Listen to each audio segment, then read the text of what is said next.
You know, I'm really proud about in this film is that I didn't use an editor. I did it all myself.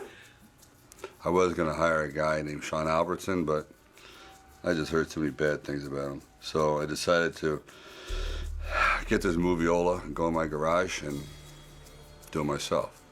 Myself and my daughter. We cut that, we cut Rocky. And we cut Black Hawk Down and Gladiator, same weekend.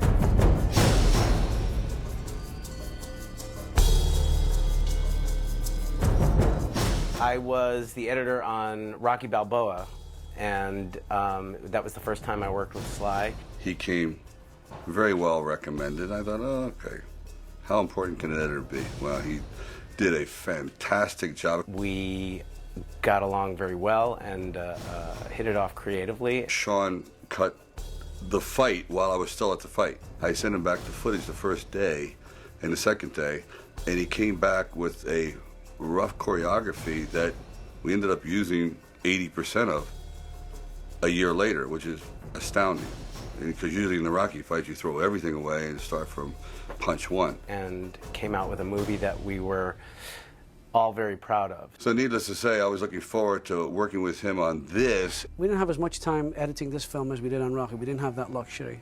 So it was, you know, it was a bit of a struggle to get it finished on time. Unfortunately, he couldn't be there because it's great to have the editor on the set, but it was just, it was a situation where it just wasn't financially viable enough. So he had to see the footage afterwards, like a day or two later, and he was flipping out. It was just so much footage. The first part of my process when the footage is coming is I curl up into a ball and cry because the amount of footage that he sent to us was ungodly. Like, it's the most footage I've ever dealt with in my life. Such an overwhelming mass of footage because we were shooting so many cameras. He often had 8 cameras running on dialogue scenes alone, and the action sequences, I can't even begin to tell you. But he was also flipping out the fact that it was different and realistic, and he got caught up in the spirit of things. He wanted to be gritty, he wanted to be real, he wanted to be on the ground, he wanted to feel the pain of what the Karen villagers were feeling.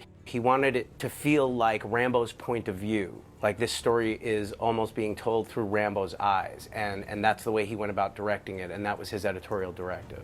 You have a clear vision until somebody spreads the equivalent of Vaseline over your eyes, and then it becomes hazy, and what you thought was going to work doesn't work. What you thought didn't work does work. What you thought was too long is too short. It just takes on a life of its own. We had so much material and so many bits and pieces that we would pass sections off to each other. I would edit 4 sections of the final battle sequence, and my co-editor, Paul, would edit 4 sections of it. We work really well together. We pass sequences back and forth. Sometimes if I get in a rut, I'll throw something to him, or if he gets in a rut, he'll throw something to me, and we'll kind of go that way. It was really a hodgepodge of, like, we just need to get this done fast enough so that it's together by the time Sly gets back. Because with Sly, there is no such thing really as an editor's cut. He gets off the plane, and he got off the plane from Thailand after what he says is the most grueling shoot he's ever done. And we were taking bets as to whether he would show up the day he actually got off the plane. He did not show up that day, he showed up the next morning. Sean needs friends. We still had weeks of dailies coming in that had not been edited yet, but so we don't really get an editor's cut with Sly. You're constructing something from nothing, and everyone has an opinion, and everyone has a rhythm and a tempo and a point of view. And I try to listen to everyone, I really do, because I think that you can become too close to the project. Graham.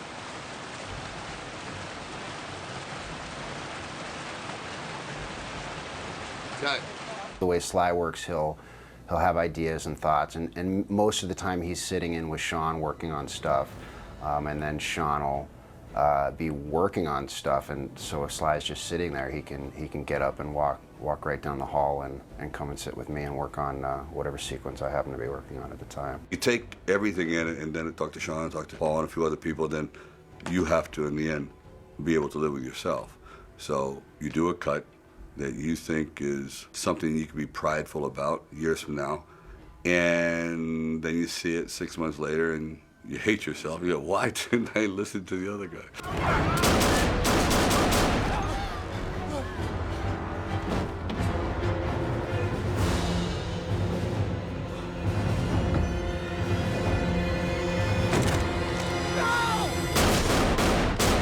We were a hard R rating, and I think it was very clear for months before the movie came out that we were not hiding from that. I think that we would have been hard pressed not to do, for example, a PG-13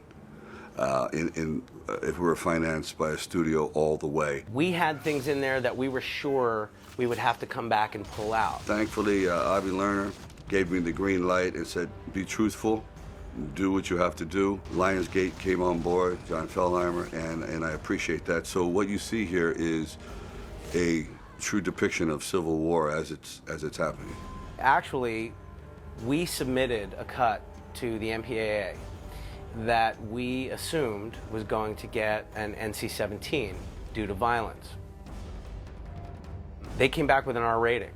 So the movie that got released is the director's cut. It is the NC-17 cut. So that's why on this DVD you will not see an NC-17 or a director's cut, because you're seeing it in the theater, and that's what the movie is.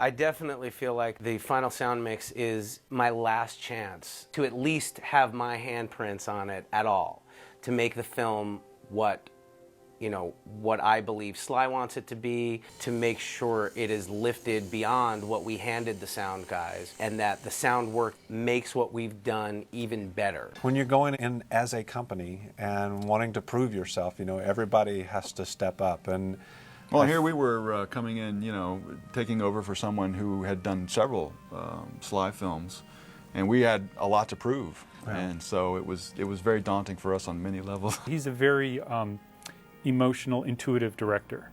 He's a very intuitive director. He goes with his gut. He goes with what he feels, which I really like, because it keeps you on the spot all the time. You're constantly bobbing and weaving as if you're a boxer, because you never know where he's coming from or what's going to come at you next. I would say more often than not, we have created the template in our picture editorial room.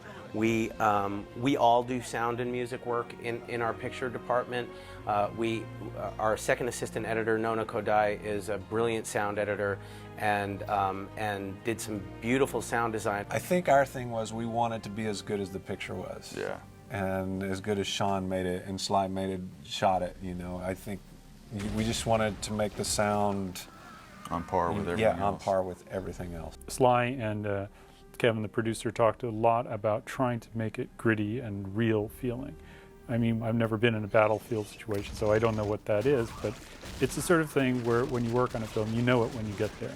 There's actually a point in the movie on the last battle, Sly was sitting in here with us and he wanted to watch it without the music. And after it was over, he asked us what we thought, and I said, it's too real. Nobody's going to enjoy it. It's not movie anymore. I mean, it was not fun to watch anymore. So we put the music back in. I think we had it as real as we could make it for him, and then we had to pull it back a little bit just to make it into a movie so that people won't be, you can't watch that stuff. I am a film guy. I love film. I love movies. The reason I started working in movies is because of my love for them. And a good movie is a good movie, whether it's an action movie or a comedy or whatever. So I feel that the same rules apply. Doesn't mean having the loudest gunshots or the loudest punches or the most ridiculous kinds of sounds, but it means creating an environment and atmosphere where you can put yourself there. And if we're lucky, as we were on this show, we get back something bigger and better than we could have imagined ourselves. It's a great deal of sacrifice. It's not like, okay, I'm going to go in there for a couple of days and punch it out, and I think I'll leave early. I have to give them tremendous credit for that, really. Hear that?